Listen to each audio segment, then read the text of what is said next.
Hello, today I will be recapping UFC Fight Night Cejudo versus Yadong. This was, I would say this card was good. This card it was entertaining. A lot of fights. I think it was majority finishes.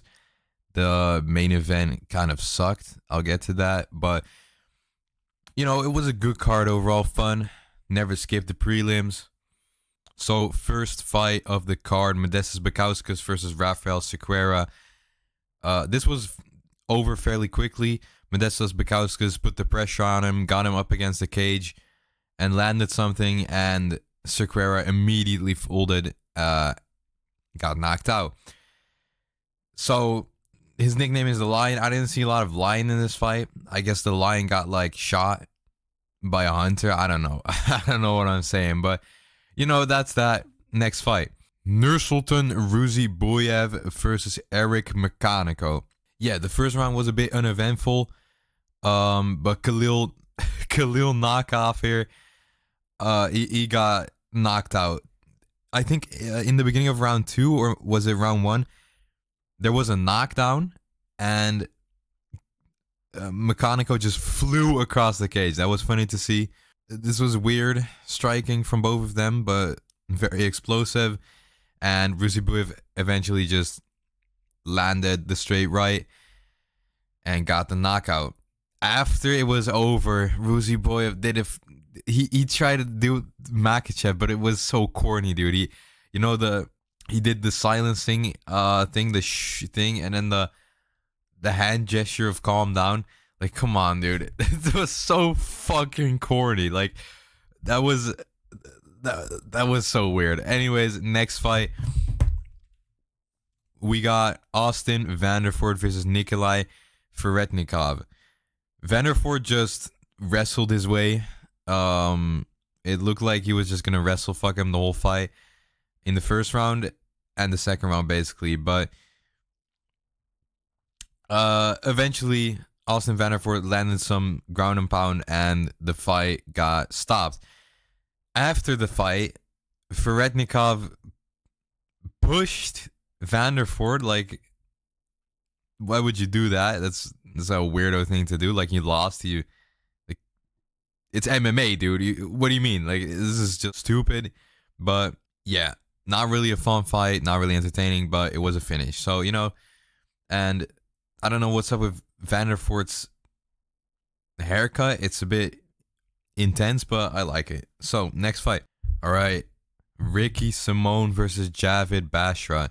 Now, I was confident in Bashra winning this, but this fight, dude, at first, it was looking like Bashra was comfortable. Ricky Simon tried picking him up and getting like a highlight reel, but he dragged it too long, so then it just failed. He couldn't get him on the ground. And then after that, Bashra was looking really comfortable and really confident. But man, Ricky Simon just landed a clean, straight right on his chin. And Bashra immediately went down, dude. He was limp. His eyes were rolling back. It was insane. And Ricky Simon landed another punch while he was on the ground, too. That was nasty, dude. Nasty. But it was really entertaining. Also, like, to see, of course, this is going to sound bad, but when the knockout is, like, nasty like that, it brings an aspect, it makes it more thrilling. So this was a really good one for this card. And it sucks for the UFC because, of course, they wanted the two Bashrats to, like, rise up the rankings, I guess. Well, that's not exactly happening, I think. Next fight. So, Mansour Abdelmalik versus Nick Klein. This fight looked close in the first round until Nick Klein got a huge elbow on Mansour's dome. Mansour, I think, went down, actually. He got a half takedown in and, wrestled against the cage, and he recovered well. That was good to see, like, how he handled the damage. That's promising. And then in the second round, Mansour, he really got it in there. He pushed the pace immediately. He pressured Nick Klein. He got him up against the cage again. Through all these combinations, left, right, body, this, that. He was just You know, it was like a machine right there. And eventually he got the KO on Nick Klein, I think by stoppage. This was a good fight, good comeback too. It's good to see how fighters deal with adversity in a fight, and this was just the perfect way to deal with it. So this was a good fight and a good showcase of Mansour's skills. And yeah, next fight. All right, so Andre Fili versus Maquizel Costa. Okay. Dude, Bruce Buffer is not gonna let you hit, dude. This fucking Vitiligo guy. He went up to Bruce Buffer and was like, you know how fighters like go up to Bruce Buffer when they're calling out their name and they like do this weird thing, but Costa just like was staring at him like he was in love with him. That was weird as fuck. Anyways, in the first round, nothing really happened. It felt like Costa was like setting stuff up. Kicking the arms of Fili, kicking the legs. He was working towards a lot of things, but nothing really interesting happened. And then, Fili took him down, and he exposed his head, and he tapped. He got choked. And we shouldn't be seeing this stuff in the UFC. This is not UFC level stuff. That was just pathetic to see, quite honestly. But hey, next fight.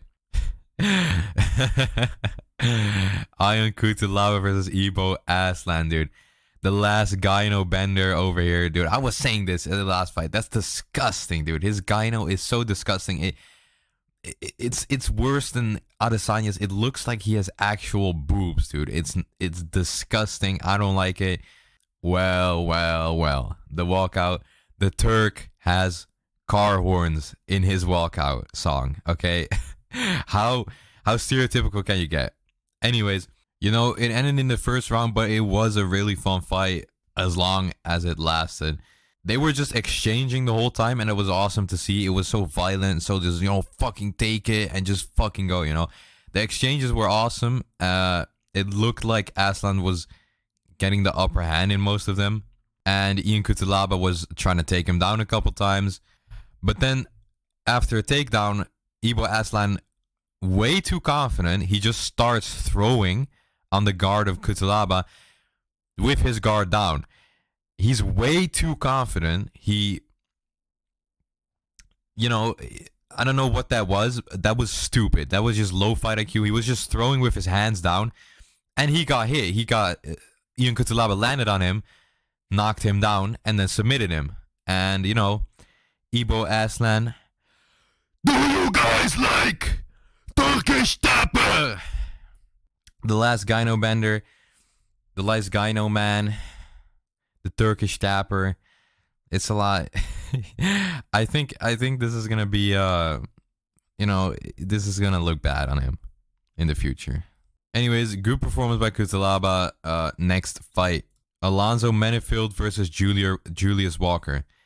First thing I noticed was Julius Walker just looks like a quitter. I'm just going to say that. I'm just going to put that out there. This fight sucked. This was not a UFC level fight. I don't know how Menefield is ranked. He shouldn't be ranked. This fight was so bad. This fight had zero skill. Julius Walker looked like he took one kid's kickboxing class for beginners, and he called it a day. The way he held his guard, the way he threw strikes, any striker will understand what I mean. This is not how you strike. It was so low level, this fight. The takedowns were trash. The grappling was trash. The striking was trash. They were both tired. Their chins sucked. They couldn't throw anything good. This fight sucked. And in the end, Alonzo Menefield got the split decision. I don't care if it was a robbery or not. I don't think it was. But ultimately, I don't care, because all I know is these guys should not be in the UFC. And Alonzo Menefield shouldn't be ranked. Next fight. John Silva versus Melsik Bagajderin. Listen, I really thought Melsik was going to win this one. He's a good striker, and it looked like he was winning in the beginning of the fight. But damn, dude. John Silva, I hate when fighters do this. Also in sparring, I hate it when they dap you up and they like hug you and they're like, yeah, let's go.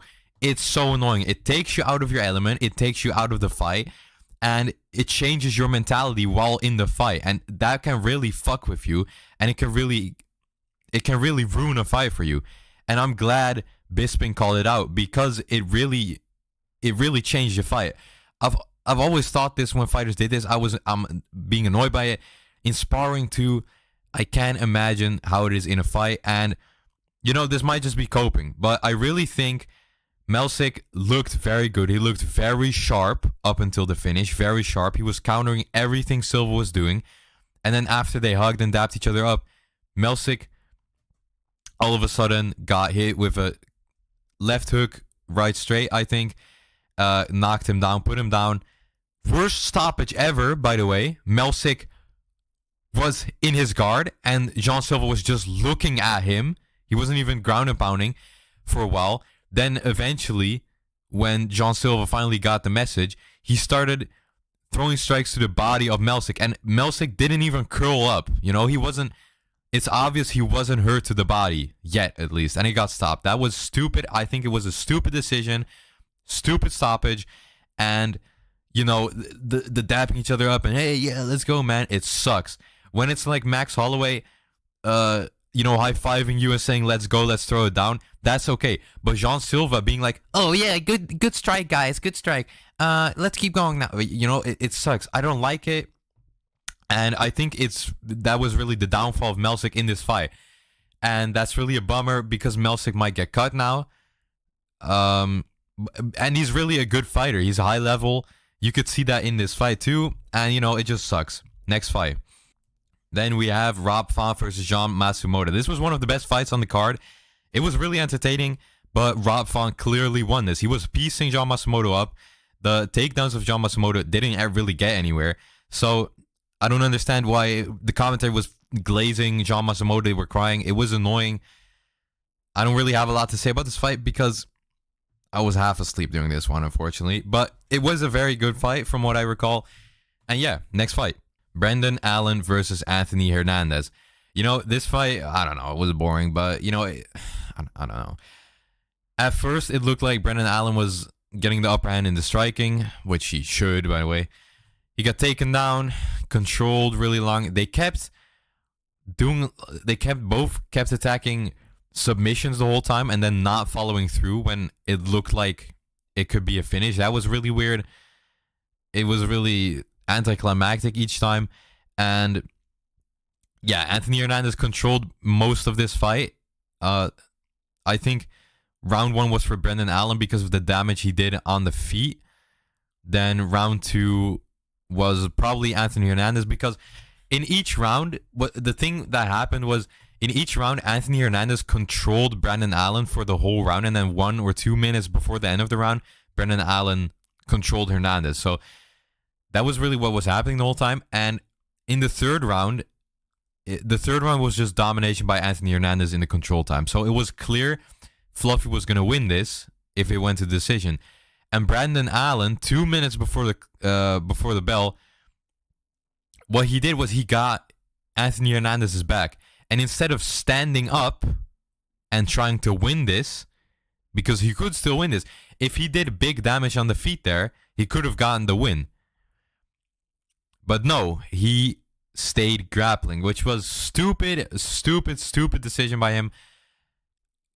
He could have won this if he just stood up after he got control, but he didn't, and that's what got him the loss. Not really an entertaining fight. That's basically it. Next fight. The last fight on this card. Henry Cejudo versus Song Yadong. Now, this card was almost perfect. Almost every fight was fun. Almost every fight was at least a bit skillful. Like, some of them were not. But this fight, Song Yadong was up 3 rounds. Song Yadong was up 3 rounds. He was piecing Henry Cejudo up in the striking. In the first round, he was very calm. He was very, scoping the situation out. Then round 2, he picked it up a bit. And in round 3, he really started throwing. He really started laying it on Henry Cejudo, and Henry Cejudo couldn't really handle it. Eventually, there was an eye poke two fingers went in two eyes, and Henry Cejudo, yeah, he got eye poked, and I'm glad the referee finally took the time. Every fucking time, the referee calls it off after 20 seconds or calls the doctor in after 30 seconds. But this time, they actually gave Henry Cejudo the 5 minutes they get, because that's what you get, to recover. So that was good. That I like that. Because they always end it after 20 seconds of eye poke. No, take the fucking time to recover. Anyways, Henry Cejudo took the 5 minutes in the end of round 3. He was really... It almost looked like he was going to be finished, but Henry Cejudo's chin is, underrated. It's a good chin. So he took it. Then at the end of round 3, he was like, I can't see, dude. I can see, dude. I can see. I think he's I think he's at the other side of the octagon, guys. I can't see, dude. I'm blind. So yeah, he couldn't see anything, and the corner kept telling him, yeah, just go. What the fuck? No, he's blind in an eye. What do you mean, just go? He kept basically begging at something like, I can't see. Eventually, they got the fucking message. Doctor went in, and the doctor said, yeah, you can't continue, because Henry Cejudo couldn't see out of his, right eye. And fucking MMA Guru said, oh, he wasn't even blinking. He was eyes wide open. That's not how eyes work, dude. If your eye is hurting, of course you're going to blink. But if he can't see out of one eye, that doesn't mean he has to blink. Like, he can still open his eye if he's blind in an eye. That's a stupid analogy. It's dumb, okay? Listen, there's not one type of eye pain, okay? He couldn't see out of that eye. If he doesn't blink and has his eyes open, that doesn't refute the fact that he couldn't see out of it, okay? So what Jason Herzog did, it was a bit controversial, but I think it was the right decision, because it was an accidental eye poke. What they did was they started round 4 because the doctor already said, yeah, he can't continue in the corner in round 3, and then they started round 4 and then called it off immediately to go to a technical decision. So in 5-round fights, when you fight 3 rounds, you can go to a technical decision. And that's what they did here, instead of calling it off, calling it a no contest. I think Henry Cejudo's behavior really, really fueled that decision, because Henry Cejudo was laughing, and it looked like he was just... He did make it look like there was nothing wrong, and he was just crying. He did make it look like that. So I think that's why Herzog made it a technical decision instead of a no contest. But yeah, Song Yadong got the decision victory, technical decision, and he immediately said, let's run it back. And I respect that. I like that. And I hope they do it, because Song Yadong was looking good in this fight. That was UFC Seattle. Like and subscribe, and see you later.